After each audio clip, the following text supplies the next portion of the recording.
RCI Matin. Parlons vrai. Mercredi 20 janvier, 6h21 sur RCI, Eddy Planté reçoit Éric Jalton, le président de Cap Excellence. Éric Jalton, bonjour. Bonjour monsieur Eddy Planté. On commence par le dossier de l'eau et de la gouvernance de l'eau en Guadeloupe. La proposition de loi portée par les deux parlementaires guadeloupéens arrive la semaine prochaine à l'Assemblée nationale. Le texte est examiné ce matin en commission. On sait que Cap Excellence n'a pas validé pour l'instant les statuts du nouveau syndicat mixte ouvert. Alors Éric Jalton, est-ce que votre position peut changer? Allez-vous mettre de l'eau dans votre vin? Ma position ne changera jamais. Ma position consiste à défendre un certain nombre de principes Oui.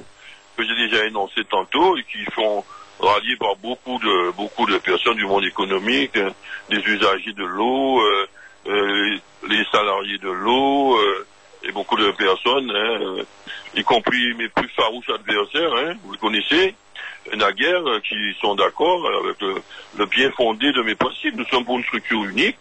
Il n'y a pas de difficulté. Oui. Ce ne doit pas être une fin en soi, la structure unique pour la structure unique. Il faut passer par la voie, il faut passer par la voie législative, selon vous? Non, on doit passer soit la voie locale ou la voie législative, toutes les voies Oui. qui permettent d'aller vers les objectifs qu'on s'est assignés pour cette structure unique. On n'a pas de préférence. Il va falloir trancher, Éric Jalton, il va falloir trancher un moment. Il va falloir Mais choisir. trancher, c'est pas moi qui tranche. Oui. Moi, je peux pas trancher tout seul. Le Parlement va trancher, ou localement, s'ils veulent évoluer sur l'opposition, ils vont trancher. Moi, ça dépend pas. Je vais subir les choses. Et si j'arrive pas à convaincre, eh bien, je vais me rallier, je vais me soumettre à la décision prise, soit par le Parlement de la République, D'accord. soit localement. Et quand les gens seront prêts, on va suivre. On peut pas imposer quoi que ce soit, mais on va pas m'imposer n'importe quoi. Je veux pas historiquement prendre la responsabilité de faire n'importe quoi. La dissolution du SIAG a été repoussée à maintes reprises, vous le savez. Cette fois, elle est prévue en principe au mois de février. Vous y croyez encore? Non, mais moi, je dis pas mon objectif, la dissolution. J'ai jamais eu ça comme objectif. Ceux qui prônent la dissolution du SIAG, il faut les interroger. C'est pas exactement. J'ai jamais demandé aucune de ces conditions, la dissolution du SIAG. Donc, on n'est pas, le SIAG nous fournit de l'eau et on fournit de l'eau au SIAG. Oui. Donc c'est deux partenaires. Est-ce qu'on peut, Dans le débat de dissolution non du SIAG, c'est entre l'État et le SIAG et les protagonistes du SIAG, les EPCI, les protagonistes du SIAG, c'est pas Cap Excellence ou d'Excellence qui pose le problème de la dissolution du SIAG. Jamais, ni aujourd'hui, ni demain, ni hier. D'accord. Éric Jalton, pour vous, ce dossier est encore une fois, selon vous, pollué ou pas la projection régionale et départementale? On sent qu'il y a une tension politique autour de ce dossier malgré tout. Oh non, il y a toujours une tension. Oui. C'est important, l'eau, c'est normal. C'est important, le coq m'approuve. Oui, il est Il y a Cocorico. effectivement, il est tout, on l'a bien compris. C'est un dossier important. Et c'est normal, d'autant que les élections approchent, que les esprits s'excitent, mais c'est un dossier qui doit rassembler tout le monde. Tout le monde, je pense, a le même souci d'améliorer la situation des Guadeloupéens. Je le reproche aux uns aux autres de ne pas partager le même point de vue. Mais nous avons des exigences et nous ne voulons pas faire une structure unique pour une structure unique et avoir un Titanic, comme disait Christian Gatou, une structure mornée.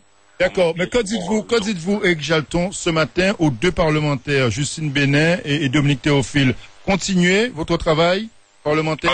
Oui, vous êtes dans la bonne voie? Il y a des amendements que nous avons produits, Oui.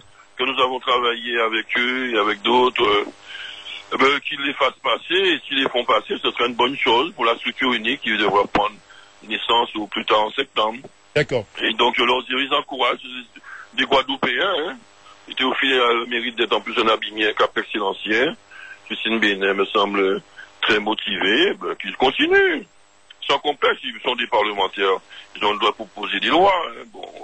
On leur fait toutes sortes de griefs, mais on verra. C'est le résultat qui compte. On verra. On va la fustiger. Si on verra. elle consistait uniquement en vouloir faire entrer Cap Excellence, si c'est que l'objet de loi, on va la fustiger. Si nos amendements passent, on dira au moins cette loi va servir à améliorer ce que le droit commun ne pouvait faire localement par l'initiative des EPCI, de la région département, qui ont aussi travaillé de leur côté, même si on a été un peu exclus, mais ils ont produit un travail. D'accord. Si la voie parlementaire peut l'améliorer, tant mieux. Parfait. On va évoquer un sujet qui vous concerne directement. Éric Jalton, vous le maire des Abîmes, puisque Franciane Jacobi Coali, candidat malheureux aux élections municipales, a déposé une plainte auprès du procureur de la République contre le journaliste Claude Danican et vous-même, maire des Abîmes, pour, je cite, corruption, délit réprimé du code pénal. Éric Jalton, vous souhaitez être entendu dans ce dossier ou vous dites que vous n'avez rien à vous reprocher? Oh. Si je pipi de chat, de Perlin Pépin, miroir aux alouettes, Oui. Monsieur Jacobi Coali, depuis Frédéric Jalton, il a une aversion contre la famille Jalton. Il a attaqué Frédéric Jalton même dans la tombe. Maintenant, il s'en prend à son fils. Donc, c'est un repris de justice, d'ailleurs. Et Les mots sont forts, là. oui, c'est un repris de justice. Et il est condamné. Et bon, il veut faire la morale aux autres. Je vois qu'il produit des tracts où il accuse pratiquement tous les médias de corruption avec le maire des Abîmes. Bon, c'est son credo. Il a fait 2,5% aux élections municipales. Bon, il cherche à me battre là où le suffrage universel l'a rejeté. Vous souhaitez être entendu par le procureur dans ce dossier ou pas? Mais entendu pourquoi? Moi, j'ai rien à me reprocher. Pourquoi je devrais être entendu? Si un procureur me convainc, je répondrai au procureur, au juge, à toutes sortes de trucs. Mais pour l'instant, pour moi, c'est du pipi de chat. Ok, je n'ai rien à me reprocher personnellement. Je pense pas, je suis pas connivace, M. Danican. Regardez le nombre de passages, de refus des interviews médiatiques. Et M. François Zizandou passe même plus souvent que moi, ou mes adversaires connus, notamment aux amis, sont plus souvent passés que moi, que dans toutes les émissions de Danican ou de tous les autres qu'on incrimine dans cette affaire. Tout à fait autre chose. On termine avec la vaccination, la campagne de vaccination. Vous allez vous faire vacciner ou c'est déjà fait? Ben, je suis encore, je dis, je conseille à tous les Guadeloupéens de prendre la tâche de leur médecin traitant, le médecin de confiance, parce que c'est une nouvelle forme de vaccin. C'est pas un vaccin traditionnel comme on l'a connu pour la polio, la variole, qui a sauvé des millions de vies dans le monde, hein, où on désactive quelque part un virus et on l'inocule à quelqu'un et les anticorps se développent et le virus, s'il arrive, le virus frais et quelqu'un arrive, ben il est tout de suite à neutraliser. C'est pas ça ce vaccin, c'est un vaccin particulier, c'est une première mondiale, c'est une utilisation générale, c'est un vaccin, disons, à ARN un peu, hein. C'est plus ARN qu'on introduit dans les cellules humaines. Donc vous encouragez les Guadeloupéens à se faire vacciner? Donc les Guadeloupéens qui pensent en leur âme et conscience, s'ils veulent se faire vacciner, allez-y. Ceux qui ont un doute, prenez la tâche de votre médecin. Moi, je ne veux pas être péremptoire et pousser les gens à se vacciner à tout prix. Et je préfère être précautionneux.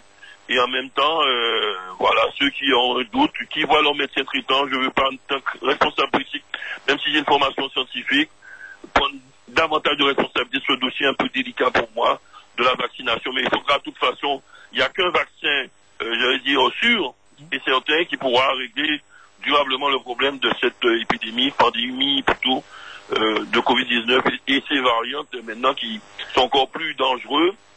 On le voit en Angleterre, c'est 1600 morts en 24 heures contre 300 en France. On voit que la variante anglaise est beaucoup plus dangereuse que, voilà. Donc on a de quoi s'inquiéter, il y a des précautions à prendre.